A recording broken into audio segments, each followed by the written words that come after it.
Hello everyone, welcome to SSC inside. So SSC CHSL 2020 का exam postpone हो चुका है एंड सीएचएसएल के साथ साथ यूपीएससी, ईपीएफओ एंड बहुत सारा एग्ज़ाम पोस्टपोन हो रहा है कोविड-19 के इंक्रीजेस केसेस के कारण। तो ये जो पोस्टपोनमेंट चल रहा है इसके लिए आपको बहुत ज़्यादा एक्स्ट्रा टाइम मिल जाएगा। तो ये जो एक्स्ट्रा टाइम आपको मिलेगा यही आपका फ्यूचर डिसाइड करेगा। ठीक है, कैसे फ्यूचर डिसाइड करेगा? क्योंकि ये जो टाइम है, ये टाइम के वजह से कुछ लोगों का फ़ायदा भी हो सकता है एंड कुछ लोगों का नुकसान भी हो सकता है। वो कैसे, मैं आपको एक्सप्लेन करूँगी इस वीडियो में। तो वीडियो में ट्राई करूँगी कि छोटा सा ही हो एंड यहाँ पे मेरा एक एक्सपीरियंस मैं आपके साथ शेयर करूँगी। ये पोस्टपोनमेंट का एक एक्सपीरियंस है मेरे। तो क्या हुआ था कि मैं कुछ दिन पहले एक वीडियो बनाई थी सीजीएल के स्कोर के रिगार्डिंग, आपको आई बटन में मिल जाएगा, एकदम रिसेंट अपलोड है। तो यहाँ पे मैंने कहा था कि सीजीएल 2018 का जो एग्ज़ाम था उसके लिए मैंने प्रिपरेशन स्टार्ट की थी अगस्त 2018 से। तो आपको पता होगा कि अगस्त 2018 और सितंबर इस टाइम में सीजीएल 2018 का एग्ज़ाम होने वाला था। ठीक है, तो मैंने सीजीएल का एग्ज़ाम इसलिए ही भरा था कि वो मेरे लिए एक ट्रायल हो, क्योंकि मेरा कोई प्रिपरेशन नहीं था। मेरा तो सीजीएल का एग्ज़ाम, सीजीएल का जो सिलेबस है जो आता है वो भी मुझे तब ठीक से क्लियरली पता नहीं था। तो मैंने ऐसे ही टारगेट की थी कि सीजीएल 2018 का एक ट्रायल हो जाए, एक बार दे दूँ, उसके बाद सीजीएल 2019 का मैं टारगेट करूँगी। तो क्या हुआ कि मैंने जब एग्ज़ाम होना था तब वो नहीं हुआ, एग्ज़ाम पोस्टपोन हो गया एंड सीजीएल 2017 के कोर्ट केसेस के कारण वो एग्ज़ाम पोस्टपोन हुआ था। ठीक है, तो क्या हुआ कि वो जितना टाइम पोस्टपोन हुआ बस उतना टाइम ही मैंने प्रिपरेशन की एंड आज आप देख सकते हो कि मैंने सिलेक्शन ले चुका हूँ सीजीएल 2018 में। ठीक है, तो ये रहा मेरा स्टोरी कि मैंने एक पोस्टपोनमेंट जितना टाइम हुआ था एंड उतना टाइम ही मैंने इफ़ेक्टिवली यूज़ किया एंड उससे ही मैंने सिलेक्शन लिया। तो ये सेम केस आपके साथ भी हो सकता है अगर आप ये जो अपॉर्चुनिटी आपको मिला है वो आप फ्रूटफुली यूज़ करो तभी। ठीक है, एक बात मैं कहना चाहती हूँ कि जो सीएचएसएल का जो एग्ज़ाम होता है ना टियर 1 का, वो सीजीएल से कहीं से भी कम नहीं है। ठीक है, कुछ लोग को ऐसा लगता है कि अरे सीजीएल तो ग्रेजुएशन लेवल का एग्ज़ाम होता है, सीएचएसएल तो एचएस लेवल का एग्ज़ाम होता है, एक ही लेवल कैसे होता? मगर क्या होता है कि सीएचएसएल में एक टीयर कम होता है सीजीएल से। सीजीएल में एक टीयर 2 होता है जिस पे आपको 400 मार्क्स का एग्ज़ाम देना होता है। सीएचएसएल में वैसा कुछ नहीं होता। सीएचएसएल में टीयर 1 के बाद ही आपको डिस्क्रिप्टिव देना पड़ता है। तो आप वैसे ही कह सकते हो कि सिर्फ टीयर 1 का एग्ज़ाम ही आपको देना है बस, एंड डिस्क्रिप्टिव में तो वैसे भी आपके हाथ में कुछ नहीं होता, वो तो लक बेस्ड ही है कुछ। तो क्या होता है कि इसके लिए सीएचएसएल का जो लेवल है वो थोड़ा अप हो चुका है।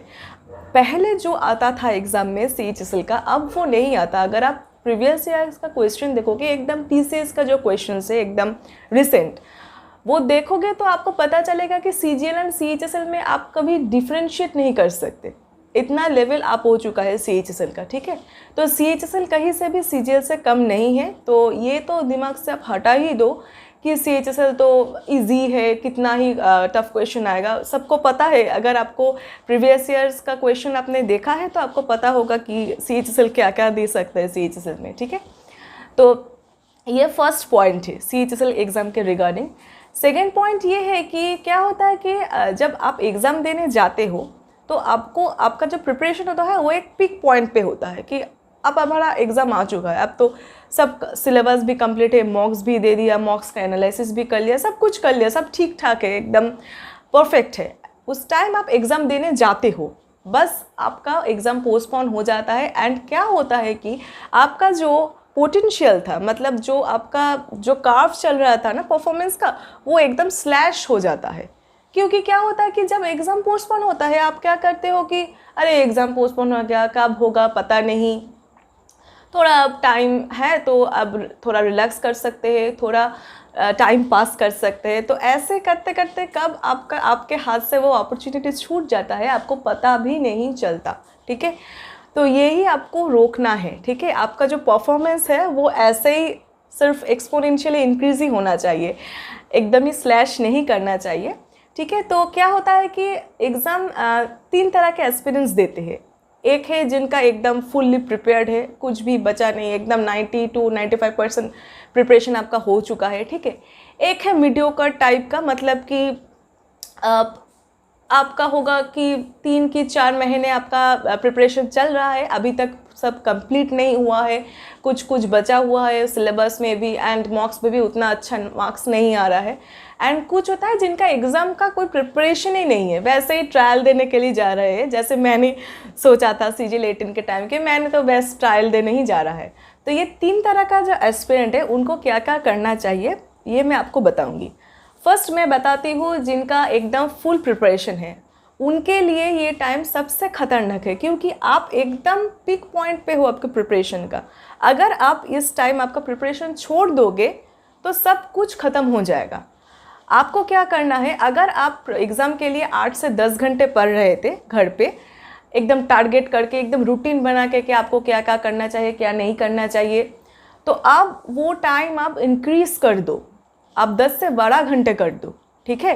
क्योंकि आपका जो प्रिपरेशन था, अगर वो प्रिपरेशन में ऐसा हो सकता था कि आप 2000 के अंदर अंदर आपका रैंक ला सकते हो ऑल इंडिया का, बट अगर आप वो छोड़ दोगे आपका प्रिपरेशन और कुछ टाइम आप सोच सकते हो कि थोड़ा रिलैक्स कर लूँ, थोड़ा रिलैक्स करने के साथ साथ क्या होगा कि आपका जो कंसिस्टेंसी चल रहा था ना प्रिपरेशन का, वो भी ख़त्म हो जाएगा। तो आपका जो रैंक था वो रैंक तो आप छोड़ दो, आप ऐसा भी हो सकता है कि आपका सिलेक्शन ही ना हो, ठीक है। तो आपका जो प्रिपरेशन था उसको आपको बहुत ज़्यादा बूस्टअप करना है, रिवाइज करना है, ब्रशअप करना है। एंड हो सकता है कि आप ऐसे सोच रहे होंगे कि अरे इतना अच्छा प्रिपरेशन था, बहुत अच्छा एग्ज़ाम हो सकता था, ये जो पोस्टपोन होगा अब तो मेरा अच्छा एग्ज़ाम कैसे होगा, इतना अच्छा प्रिपरेशन क्या दोबारा हो सकता है? ऑफ कोर्स हो सकता है, 100 टाइम्स हो सकता है। आपका जो रैंक 2000 के अंदर आ सकता था वो आप 1000 के अंदर भी आ सकते हो, अगर आपने वो कंसिस्टेंसी कंटिन्यू की, ठीक है। आपको आपका पढ़ाई कंटिन्यू करना है, जैसे आप पढ़ रहे थे वैसे ही पढ़ते जाओ, वैसे ही आप पढ़ते जाओ, ठीक है। ऐसा अब मत सोचना कि अरे अब कब एग्ज़ाम होगा। पिछली बार तो मुझे मत पता है कि पिछली बार 19 मार्च को एग्ज़ाम पोस्टपोन हुआ था, एंड उसके बाद बीच में 2 टाइम्स SSC की तरफ से नोटिस आया था कि एग्ज़ाम होगा, एग्ज़ाम का डेट भी अनाउंस किया था, but at the end of the day वो पोस्टपोन हो गया था, एंड अक्टूबर में वो एग्ज़ाम हुआ था। अगर आप इस बार भी यही सोच के बैठे हो कि अरे पिछली बार भी ऐसा हुआ था, इस बार भी सेम सिनेरियो है, तो वैसे ही होगा, कुछ अक्टूबर सितंबर में एग्ज़ाम हुआ, बहुत टाइम है, अब मैं रिलैक्स कर सकती हूँ, एकदम ही नहीं। आप ऐसे सोच के चलो कि अरे और 2 वीक्स बाद ही मेरा एग्ज़ाम है। जो सिनेरियो है कोविड का, उससे तो ये सिंपली क्लियर है कि 1 और 1.5 महीने के अंदर अंदर कोई भी एग्ज़ाम नहीं हो सकता, क्योंकि कोविड के केसेस बढ़ ही रहे हैं, इंक्रीज ही हो रहे हैं डे बाय डे, ठीक है। तो अब ये टाइम कैलकुलेशन आप छोड़ दो, आप ऐसे सोचो कि मेरा कल ही एग्ज़ाम है। अगर आपका कल एग्ज़ाम होता तो आप क्या करते? फुल प्रिपरेशन करते, फुल्ली आप कंसंट्रेट होकर पढ़ते। तो आपको यही करना है, ठीक है। ये मत सोचना कि कब एग्ज़ाम होगा। एक प्रॉब्लम होता है, मेरा भी ये प्रॉब्लम हुआ था कि जब CGL का प्रिपरेशन हो रहा था एंड कोई भी डेट नहीं आ रहा था कि CGL का Tier 1 का एग्ज़ाम कब होगा, तब ऐसा लगता था कोई टाइम लिमिट नहीं होता तो दिक्कत होता है। कि टाइम लिमिट होता था, कैलकुलेशन मैन में चल रहा था, अच्छा मुझे 2 वीक्स के अंदर ये कंप्लीट करना है, मुझे इसके अंदर 1000 क्वेश्चंस कंप्लीट करना है, ऐसे एक चल रहा होता है, तो वो थोड़ा सुविधा होता है। बट अगर नहीं है तो क्या कर सकते हैं, उसका लिए तो हम एक्सक्यूज़ नहीं दे सकते ना। तो इसलिए आपको वो फ्रूटफुली यूज़ करना है। आप वो भूल जाओ कब एग्ज़ाम होगा, जब होगा तब देखा जाएगा। आप ऐसे सोचते रहो कि अरे मेरा तो 2 दिन बाद ही एग्ज़ाम है, मैं क्या करूँ। तो आपको फुल्ली प्रिपेयर्ड होना पड़ेगा, ठीक है। ये है जिनका प्रिपरेशन एकदम कंप्लीट हो चुका है। जिनका प्रिपरेशन मीडियोकर है, मतलब आपका सिलेबस कंप्लीट नहीं हुआ, मॉक्स में अच्छा मार्क्स नहीं आ रहा था, आप जानते हो आपको क्या करना है, क्योंकि आपका सिलेबस एज कंप्लीट नहीं हुआ था। आप सिलेबस कंप्लीट करोगे, ढूंढ के निकालो कि आपको कहाँ पे गलती हो रही है, कहाँ पे आप लैग कर रहे हो, सब कुछ रिपेयर करो आपके जो पोर्शन पे आपका लैग हो रहा है, ठीक है। एंड आपके लिए भी सेम ही बात है, आपको भी बूस्ट अप करना है, आपका जो रूटीन था वो बूस्ट अप करना है। जितना टाइम आप पढ़ रहे थे उसको इंक्रीज़ करो, जितना पढ़ोगे एंड जितना कंसिस्टेंटली पढ़ोगे आपका सिलेक्शन कोई नहीं रोक सकता, ठीक है। एंड लास्ट आता है जिनका कोई प्रिपरेशन ही नहीं है, बस ऐसे ही जा रहे थे, मतलब कि मेरे टाइप के कैंडिडेट्स, ठीक है। तो आप एकदम 0 पॉइंट पे है एंड आप ये 0 से हीरो हो सकते हो सिर्फ अगर आप ये रूटीन बना के चलो कि मुझे क्या पढ़ना है, कैसे पढ़ना है, सब। अगर आपके पास कोई अभी तक कोई प्लॉट नहीं है कि आपको क्या कैसे करना है, तो अब बना लो, ठीक है। देखिए, अगर आप ये एग्ज़ाम देते तो वैसे भी कुछ नहीं होता। अगर ऐसा हो जाए कि 1-1.5 महीने बाद ही एग्ज़ाम है तो भी आपका सिलेक्शन नहीं हो सकता, ये आपको भी पता है। बट अगर आप ऐसे मान के चलो कि अच्छा 1-1.5 महीने पर एग्ज़ाम है, क्या करूं मैं, मुझे तो अच्छे से पढ़ना है, कुछ तो मेरा रेडी नहीं हुआ, आपका सिलेक्शन नहीं होगा। बट आप क्या हो गया, वो सिलेक्शन के और आप कुछ देर कुछ रास्ता आप चले जाओगे, क्योंकि आप तो पढ़ रहे हो, आपका प्रिपरेशन कंटिन्यू हो रहा है, आप ज़्यादा से ज़्यादा पढ़ने की कोशिश कर रहे हो। अगर आप छोड़ दोगे, अरे 1-1.5 महीने एग्ज़ाम होगा और वैसे भी कुछ नहीं होगा, आप पढ़ के क्या करूँ, तो आपको कुछ भी नहीं होगा। आपका टारगेट, अगर आप सीरियस एस्पिरेंट्स हो, अगर आपका टारगेट है कि आप सिलेक्शन लोगे, तो इस बार नहीं किसी नेक्स्ट टाइम तो आप लोगे ना। तो इसलिए आपका तो प्रिपरेशन तो कंटिन्यू करना ही पड़ेगा, आपका तो प्रिपरेशन अच्छे से करना ही चाहिए। तो ये टाइम आपके लिए एकदम गोल्डन चांसेस है, गोल्डन अपॉर्चुनिटी है। आप एकदम डटे रहो, आपने जो रूटीन बनाई है उसको आप फॉलो करो। अगर कोई प्लान प्रोग्राम नहीं है तो प्लान प्रोग्राम बनाओ, खुद का स्ट्रैटेजी बनाओ कि कैसे करना चाहिए, क्योंकि ये जो टाइम गैप आएगा हो सकता है कि आप सिलेक्शन लो। क्योंकि मेरे साथ ऐसा ही हुआ था, जो जितना टाइम पोस्टपोन हुआ था उतना टाइम मैंने एकदम प्रिपरेशन किया, एकदम 0 से हीरो हो गया था। आपके लिए भी वैसा ही हो सकता है, आप 0 से हीरो हो सकते हो अगर आप ये जो चांस है वो मिस नहीं करते हो।